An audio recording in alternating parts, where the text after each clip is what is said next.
The Room in the Tower by E.F. Benson. Recording by Drew Heinmiller. It is probable that everybody who is at all a constant dreamer has had at least one experience of an event or a sequence of circumstances which have come to his mind in sleep, being subsequently realized in the material world. But in my opinion, so far from this being a strange thing, it would be far odder if this fulfillment did not occasionally happen, since our dreams are, as a rule, concerned with people whom we know, and places with which we are familiar, such as might very naturally occur in the awake and day-lit world. True, these dreams are often broken into by some absurd and fantastic incident, which puts them out of court in regard to their subsequent fulfillment, but on the mere calculation of chances, it does not appear in the least unlikely that a dream imagined by anyone who dreams constantly should occasionally come true. Not long ago, for instance, I experienced such a fulfillment of a dream which seems to me in no way remarkable, and have no kind of physical significance. The manner of it was as follows. A certain friend of mine, living abroad, is amiable enough to write to me about once in a fortnight. Thus, when 14 days or thereabouts have elapsed since I last heard from him, my mind, probably either consciously or subconsciously, is expectant of a letter from him. One night last week, I dreamed that as I was going upstairs to dress for dinner, I heard, as I often heard, the sound of the postman's knock on my front door, and diverted my direction downstairs instead. There, among other correspondence, was a letter from him. Thereafter the fantastic entered, for upon opening it I found inside the ace of diamonds, and scribbled across it in his well-known handwriting, "I am sending you this for safe custody. As you know, it is running an unreasonable risk to keep aces in Italy." The next evening, I was just preparing to go upstairs to dress when I heard the postman's knock, and I did precisely as I had done in my dream. There, among other letters, was one from my friend. Only it did not contain the ace of diamonds. Had it done so, I should have attached more weight to the matter, which as it stands seems to me a perfectly ordinary coincidence. No doubt I consciously or subconsciously expected a letter from him, and this suggested to me my dream. Similarly, the fact that my friend had not written to me for a fortnight suggested to him that he should do so. But occasionally it is not so easy to find such an explanation. And for the following story I can find no explanation at all. It came out of the dark, and into the dark it has gone again. All my life I have been a habitual dreamer. The nights are few, that is to say, when I do not find on waking in the morning that some mental experience has been mine, and sometimes all night long apparently a series of the most dazzling adventures befall me. Almost without exception, these adventures are pleasant, though often merely trivial.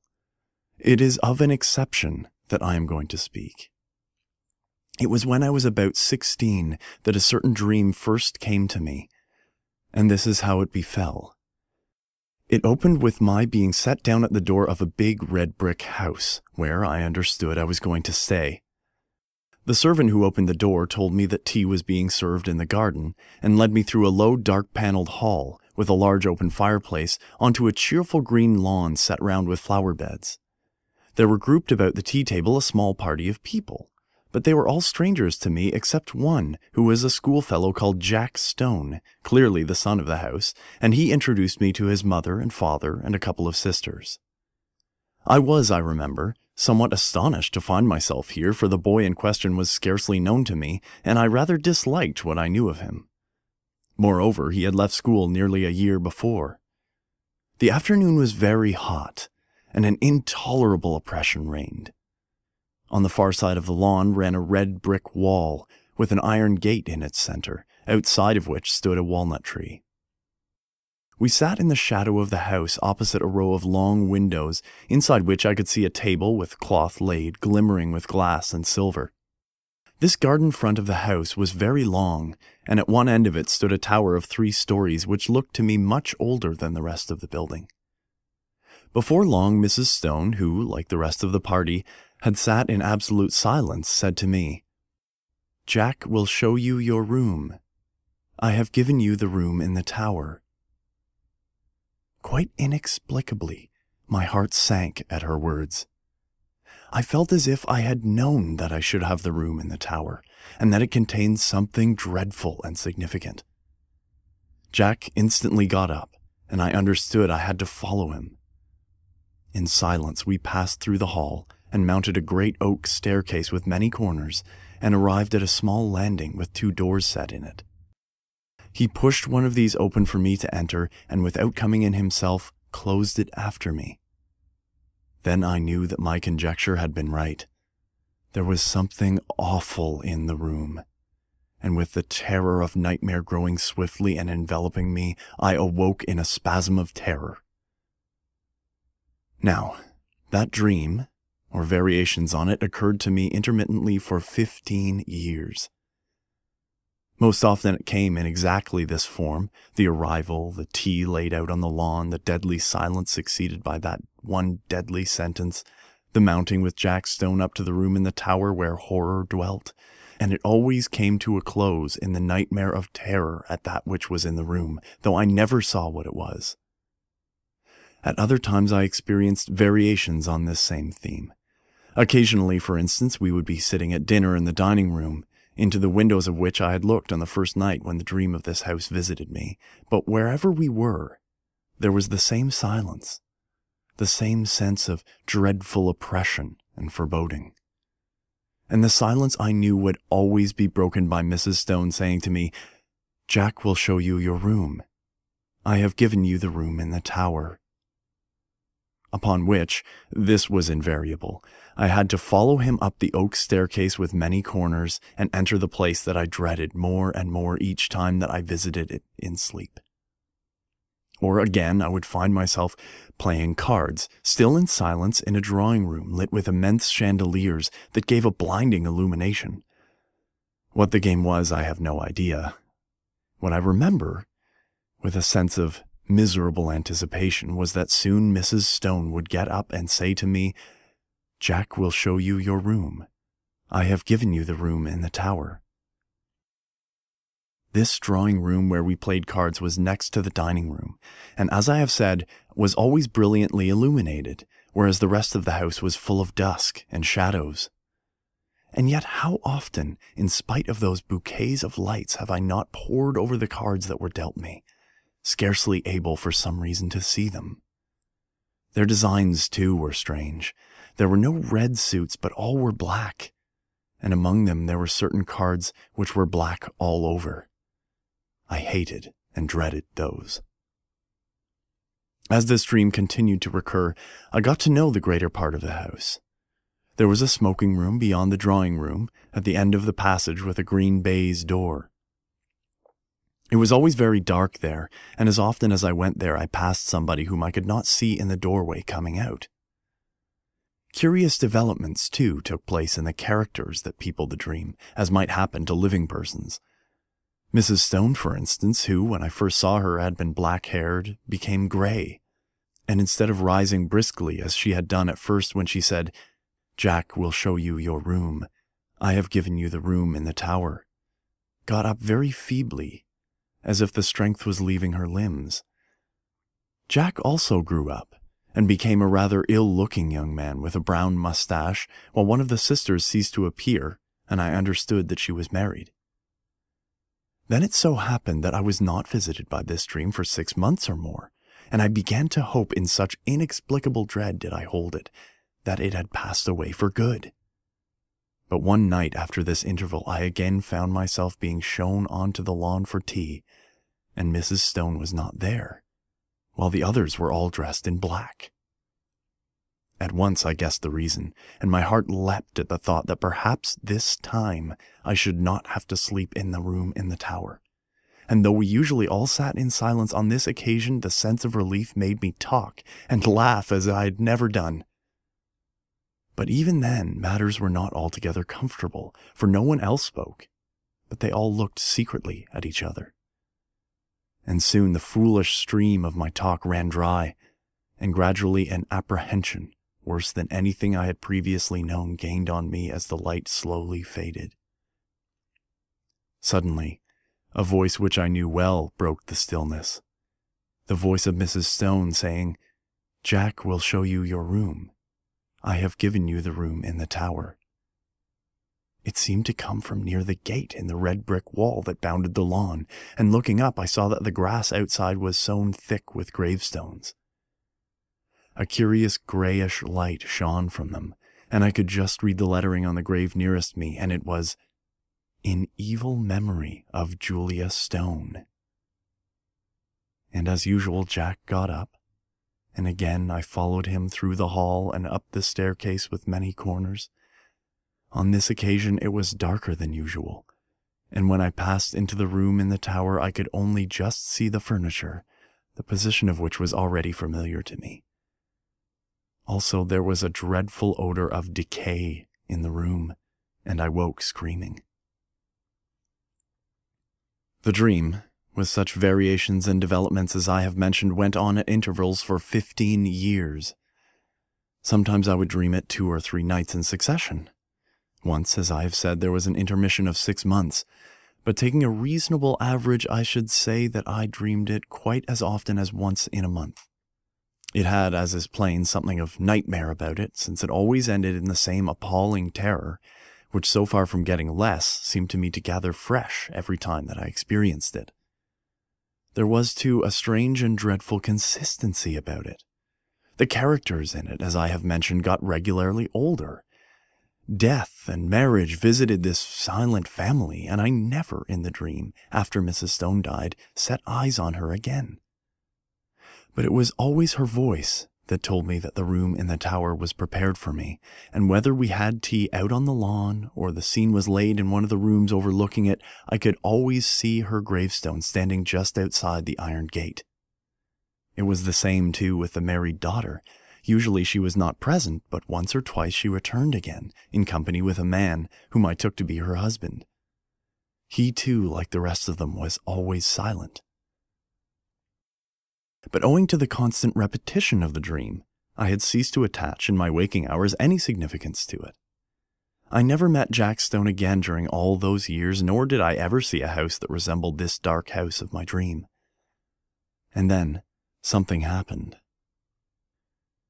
I had been in London in this year, up until the end of July, and during the first week in August went down to stay with a friend in a house he had taken for the summer months in the Ashdown Forest district of Sussex.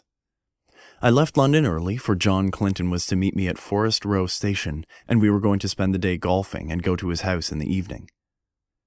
He had his motor with him, and we set off about 5 in the afternoon after a thoroughly delightful day for the drive, the distance being some 10 miles.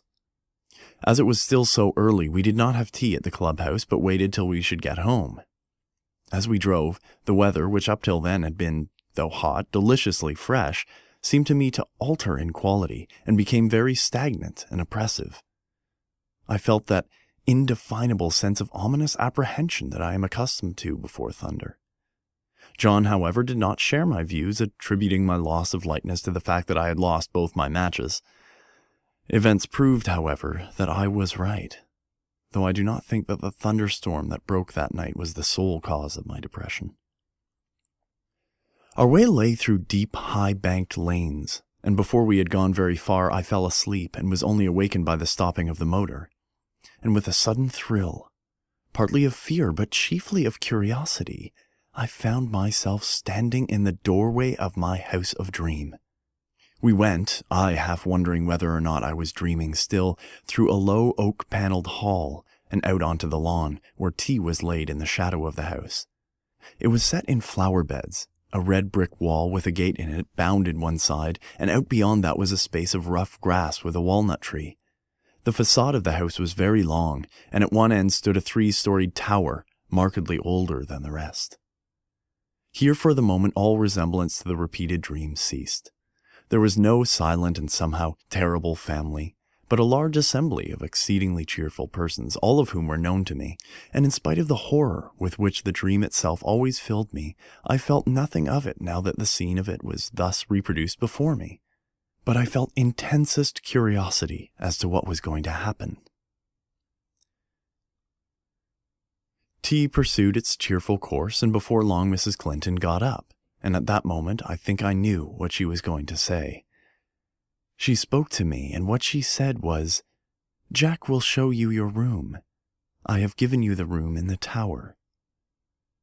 At that, for half a second, the horror of the dream took hold of me again.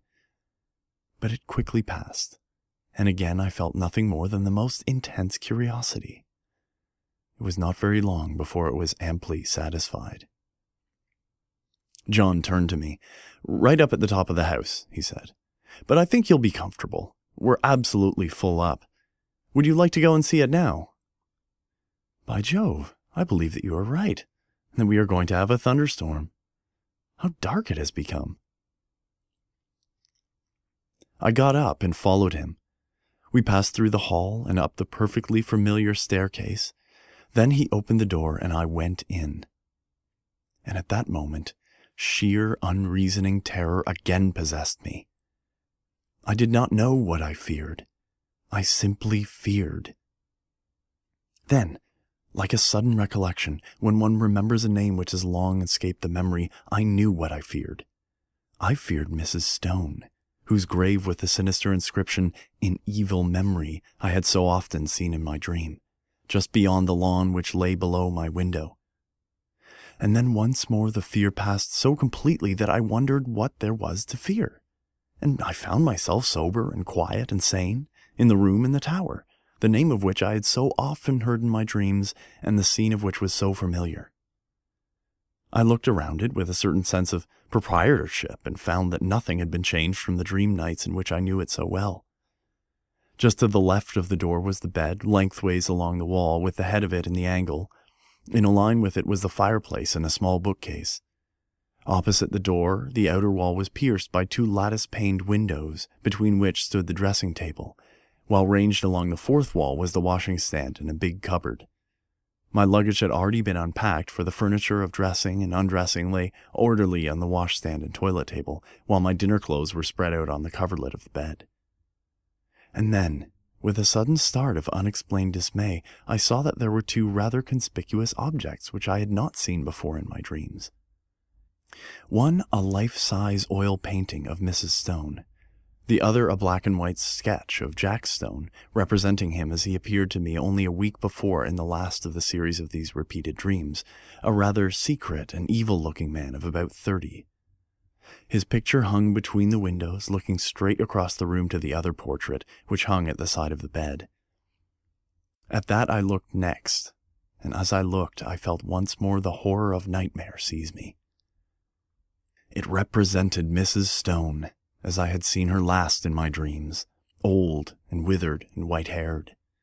But in spite of the evident feebleness of the body, a dreadful exuberance and vitality shone through the envelope of flesh, an exuberance wholly malign, a vitality that foamed and frothed with unimaginable evil.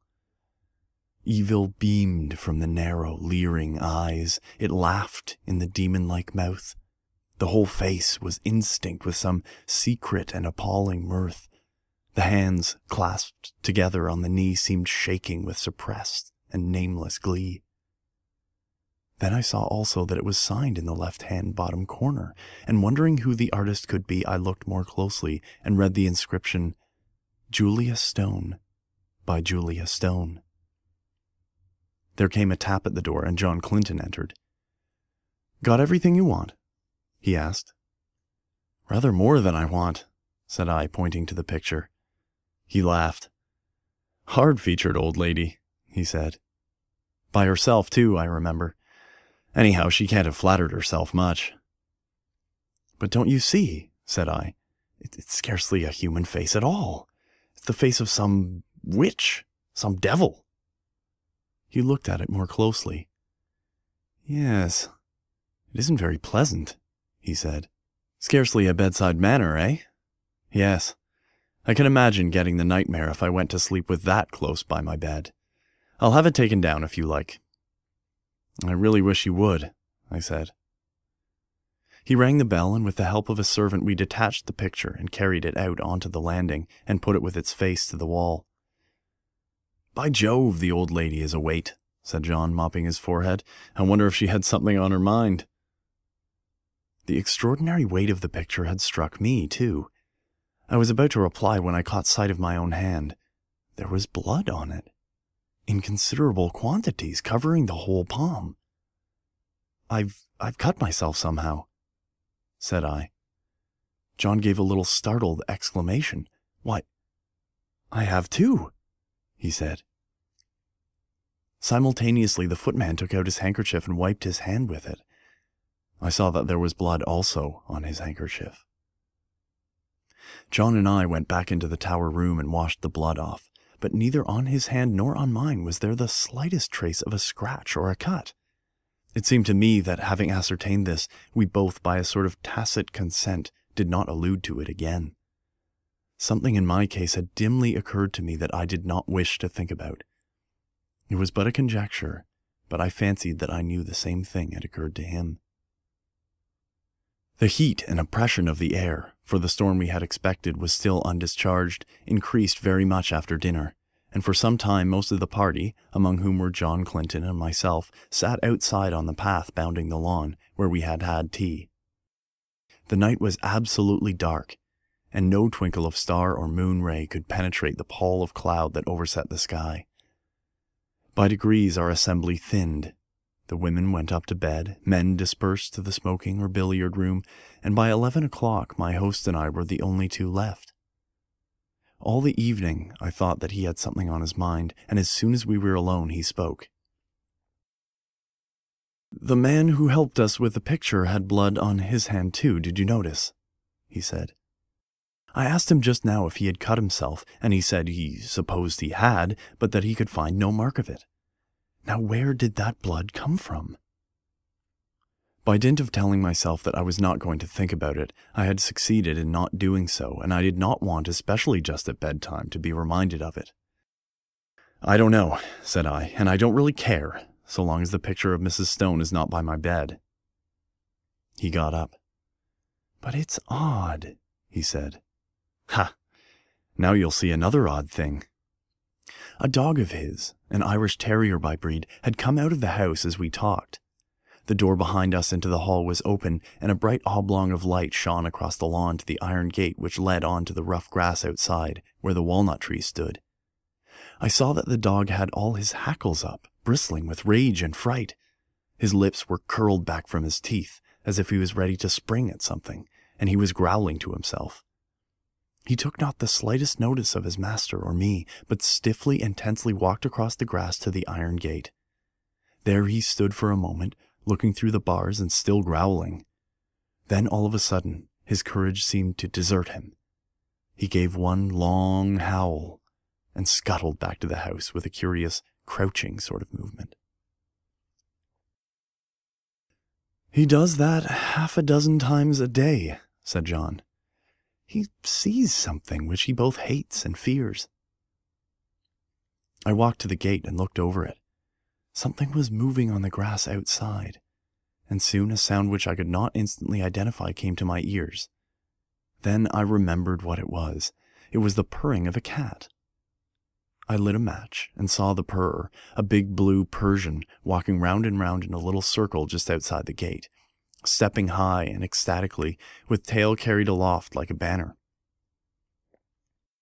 Its eyes were bright and shining, and every now and then it put its head down and sniffed at the grass. I laughed. "The end of that mystery, I'm afraid," I said. "Here's a large cat having Walpurgis night all alone." "Yes, that's Darius," said John.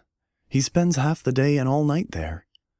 But that's not the end of the dog mystery, for Toby and he are the best of friends, but the beginning of the cat mystery. What's the cat doing there, and why is Darius pleased while Toby is terror-stricken?" At that moment I remembered the rather horrible detail of my dreams when I saw through the gate, just where the cat was now, the white tombstone with the sinister inscription. But before I could answer, the rain began as suddenly and heavily as if a tap had been turned on, and simultaneously the big cat squeezed through the bars of the gate and came leaping across the lawn to the house for shelter. Then it sat in the doorway, looking out eagerly into the dark. It spat and struck at John with its paw as he pushed it in order to close the door. Somehow, with the portrait of Julius Stone in the passage outside, the room in the tower had absolutely no alarm for me. And as I went to bed feeling very sleepy and heavy, I had nothing more than interest for the curious incident about our bleeding hands and the conduct of the cat and dog. The last thing I looked at before I put out my light was the square empty space by my bed where the portrait had been. Here the paper was of its original full tint of dark red. Over the rest of the walls it had faded. Then I blew out my candle and instantly fell asleep. My awaking was equally instantaneous, and I sat bolt upright in bed under the impression that some bright light had been flashed in my face, though it was now absolutely pitch dark. I knew exactly where I was, in the room which I had dreaded in dreams, but no horror that I ever felt when asleep approached the fear that now invaded and froze my brain. Immediately after, a peal of thunder crackled just above the house, but the probability that it was only a flash of lightning which awoke me gave no reassurance to my galloping heart. Something I knew was in the room with me, and instinctively I put out my right hand, which was nearest the wall, to keep it away, and my hand touched the edge of a picture frame hanging close to me. I sprang out of bed, upsetting the small table that stood by it, and I heard my watch, candle, and matches clatter onto the floor. But for the moment there was no need of light, for a blinding flash leapt out of the clouds and showed me that by my bed again hung the picture of Mrs. Stone. And instantly the room went into blackness again. But in that flash I saw another thing also, namely, a figure that leaned over the head of my bed, watching me. It was dressed in some close-clinging white garment, spotted and stained with mold, and the face was that of the portrait. Overhead the thunder cracked and roared, and when it ceased and the deathly stillness succeeded, I heard the rustle of movement coming nearer me, and more horrible yet, perceived an odor of corruption and decay. And then a hand was laid on the side of my neck, and close beside my ear I heard quick-taken, eager breathing. Yet I knew that this thing, though it could be perceived by touch, by smell, by eye, by ear, was still not of this earth, but something that had passed out of the body and had power to make itself manifest. Then a voice, already familiar to me, spoke. "I knew you would come to the room in the tower," it said. "I have been long waiting for you. At last you have come. Tonight I shall feast. Before long we will feast together." And the quick breathing came closer to me. I could feel it on my neck. At that the terror, which I think had paralyzed me for the moment, gave way to the wild instinct of self-preservation. I hit wildly with both arms, kicking out at the same moment, and heard a little animal squeal, and something soft dropped with a thud beside me. I took a couple of steps forward, nearly tripping up over what it was that lay there, and by the merest good luck found the handle of the door. In another second I ran out on the landing, and had banged the door behind me. Almost at the same moment I heard a door open somewhere below, and John Clinton, candle in hand, came running upstairs. "What is it?" he said. I sleep just below you and heard a noise as if... Good heavens, there's blood on your shoulder." I stood there, so he told me afterwards, swaying from side to side, white as a sheet, with the mark on my shoulder as if a hand covered with blood had been laid there. "It's in there," I said, pointing. "She, you know, the portrait is in there, too, hanging up on the place we took it from." At that he laughed. "My dear fellow, this is mere nightmare," he said. He pushed by me and opened the door, I standing there simply inert with terror, unable to stop him, unable to move. "Whew, what an awful smell," he said. Then there was silence. He had passed out of my sight behind the door. Next moment he came out again, as white as myself, and instantly shut it. "Yes, the portrait's there," he said. "And on the floor is a thing spotted with earth, like what they bury people in. Come away, quick, come away." How I got downstairs I hardly know. An awful shuddering and nausea of the spirit rather than of the flesh had seized me, and more than once he had to place my feet upon the steps, while every now and then he cast glances of terror and apprehension up the stairs. But in time we came to his dressing room on the floor below, and there I told him what I have here described. The sequel can be made short. Indeed, some of my readers have perhaps already guessed what it was, if they remember that inexplicable affair of the churchyard at West Folly some 8 years ago, where an attempt was made 3 times to bury the body of a certain woman who had committed suicide. On each occasion, the coffin was found in the course of a few days again protruding from the ground. After the 3rd attempt, in order that the thing should not be talked about, the body was buried elsewhere in unconsecrated ground. Where it was buried was just outside the iron gate of the garden belonging to the house where this woman had lived. She had committed suicide in a room at the top of the tower in that house. Her name was Julia Stone. Subsequently, the body was again secretly dug up, and the coffin was found to be full of blood. End of The Room in the Tower